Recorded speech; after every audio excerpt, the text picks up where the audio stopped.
Capítulo 7, tercera parte.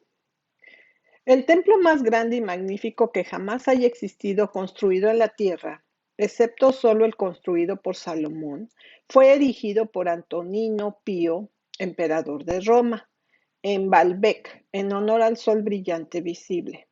Pero fue en el Agábalus donde la adoración del sol recibió su mayor ímpetu imperial. La forma en que él se convirtió en emperador fue esta. El emperador Caracalla fue asesinado cerca de Antioquía el 8 de marzo del año 217 después de Cristo, y allí Macrinus se convirtió en emperador en su lugar. La madre de Caracalla se suicidó poco después, y luego Macrinus ordenó a Julia Maesa, su hermana, que dejara Antioquía con su familia. Ella se fue a Emesa, donde un cuerpo considerable de tropas estaba estacionado y donde estaba un templo del sol que las tropas frecuentaban en su culto. El nieto de Julia, Bassianus, fue nombrado sumo sacerdote del sol en este templo. En este joven, las tropas reconocieron o creyeron reconocer los rasgos de Caracalla. Julia se esforzó especialmente por la cuidadosa distribución del dinero para profundizar esta impresión, y el 16 de mayo del año 218 después de Cristo fue declarado emperador por las tropas de Enemesa. Afirmó derecho a su herencia a la oficina por su relación con Caracalla. La rebelión se extendió rápidamente entre las tropas de toda la provincia. Los agentes que intentaron comprobarlo fueron asesinados y el poder del joven Bassianus crecía a diario. Macrino reunió a sus tropas y dejó Antioquía para sofocar la insurrección. Se libró una batalla y Macrinus fue asesinado, poniendo así fin a un reinado de 87 días. Y Bassianus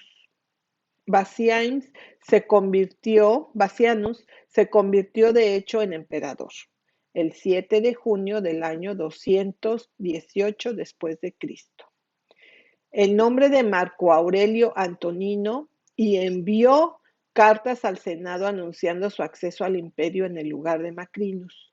No estando listo en este momento para ir personalmente a Roma, envió una foto de sí mismo que se ordenó que se colocara en la casa del Senado sobre el altar de la Victoria.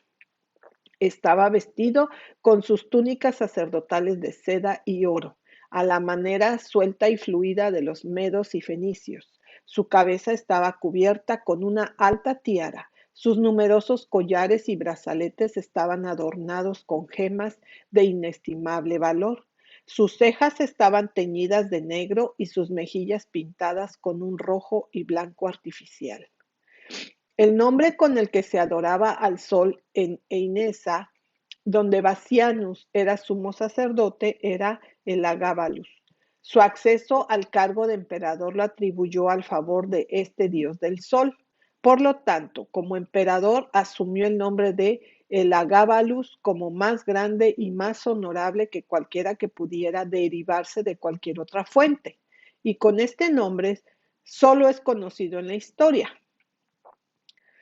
Cuando fue a Roma, la piedra cónica negra de Emesa, el símbolo de las funciones del sol, fue tomada con él, y mientras avanzaba en una procesión solemne a través de las calles de Roma, el camino estaba sembrado de polvo de oro, de piedra negra, engastada en gemas preciosas. Se colocó en un carro tirado por 6 caballos blancos como la leche, ricamente enjaezados. El piadoso emperador sostenía las riendas y, apoyado por sus ministros, se movía lentamente hacia atrás para poder disfrutar perpetuamente la felicidad de la presencia divina. En un templo magnífico se levantaba en el monte Palatino.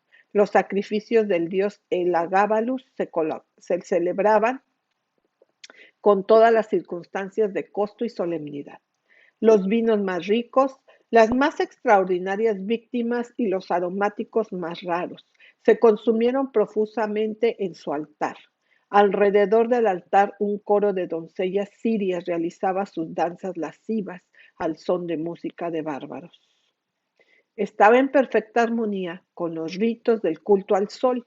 En todas partes donde todas las leyes de la naturaleza y la decencia deberían ser violadas y subvertidas por el Agábalus, que debería tener una larga fila de concubinas y una rápida sucesión de esposas, que una virgen vestal debía ser tomada por la fuerza de su retiro sagrado para alimentar su pasión, y que debería ponerse el vestido y hacer el papel de mujer, mientras él asignó públicamente a otro el título y el lugar de marido para sí mismo.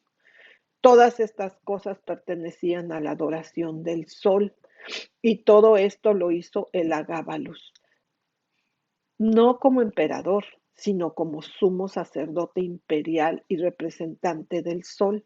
Como emperador y sumo sacerdote del sol era su principal propósito, y se afirmó abiertamente que la adoración del sol bajo su nombre de Elagabalus debía reemplazar a todas las demás adoraciones.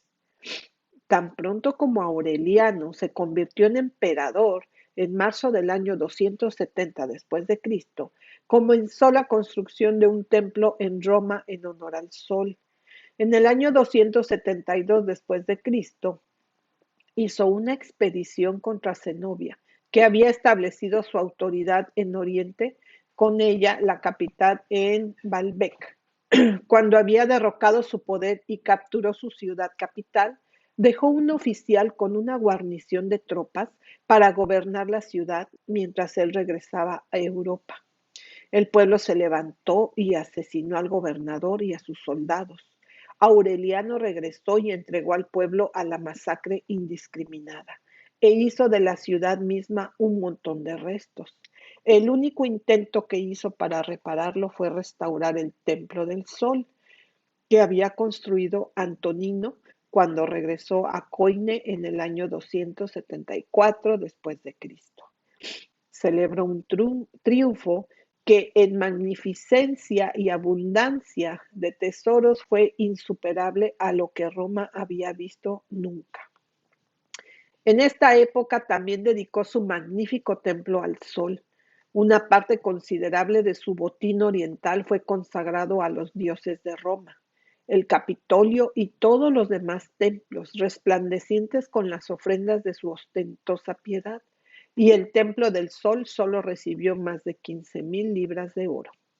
Esta última era una estructura magnífica, erigida por el emperador en la ladera del cerro Quirinal y dedicado poco después del triunfo a esa deidad a la que Aureliano adoraba como el padre de su vida y fortuna. Su madre había sido una sacerdotisa inferior en una capilla del sol. Una devoción peculiar al dios de la luz era un sentimiento que el afortunado campesino bebió en su infancia, y cada paso de su elevación, cada victoria de su reinado, la superstición fortalecida por la gratitud. El predecesor inmediato del emperador Diocleciano murió en su camino de Persia a Europa. El hecho de su muerte se ocultó al ejército durante un tiempo, lo que se dio a levantar una fuerte sospecha de que había sido asesinado. Cuando Diocleciano fue elegido emperador, consideró necesario purgarse de toda sospecha por un medio que resultaría satisfactorio para todos. Lo hizo con un juramento solemne ante el sol. Consciente de que el puesto que había ocupado lo expuso a algunas sospechas, Diocleciano subió al tribunal y alzó los ojos hacia el sol. Hizo una profesión solemne de su propia inocencia en presencia de esa deidad que todo lo ve. Y era el oráculo del sol, Apolo, en Mileto, que consultó antes de emitir el decreto de persecución al que Galerio lo instó tan fuertemente, que fue impulsado por su madre, una adoradora fanática de Cibele. Pero fue en Constantino donde, después de Elagabalus, el sol encontró a su devoto más adorado.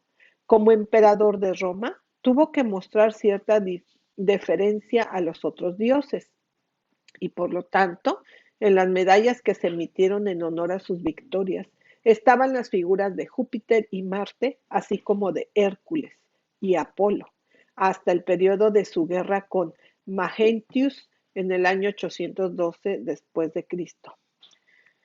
Todo lo que sabemos de la religión de Constantino implicaría que él era exteriormente e incluso celosamente pagano. En una oración pública, su panegirista ensalzaba la magnificencia de sus ofrendas a los dioses. Su victoriosa presencia no se esperaba simplemente que restaurara más del antiguo esplendor de las galas de las ciudades arruinadas por las incursiones bárbaras, pero suntuosos templos debían levantarse a su voluntad para propiciar a las deidades, particularmente a Apolo, su dios tutelar. Las medallas obtenidas por estas victorias están cubiertas con los símbolos del paganismo. El mismo Eusebio admite que Constantino dudaba de ese momento de qué religión debía abrazar.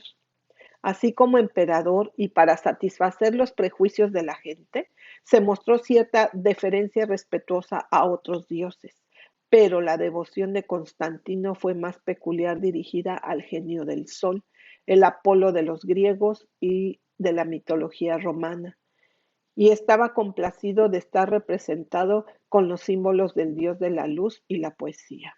Los ejes infalibles de esa deidad, el brillo de sus ojos, su corona de laurel, su belleza inmortal y sus elegantes logros parecían señalarlo como el patrón de un joven héroe. Los altares de Apolo fueron coronados con las ofrendas de Constantino, y la multitud crédula fue enseñada a creer que al emperador se le permitió contemplar con ojos mortales la visible majestad de su deidad tutelar, y que, ya sea despierto o en una visión, fue bendecido con los auspicios presagios de un reinado largo y victorioso. El sol era universalmente célebre como guía invencible y protector de Constantino. En la época de Constantino y en el mismo Constantino, el culto al sol ocupaba la sede imperial y era la religión imperial del hogar. Será necesario en otro capítulo rastrear lo mismo entre la gente del imperio.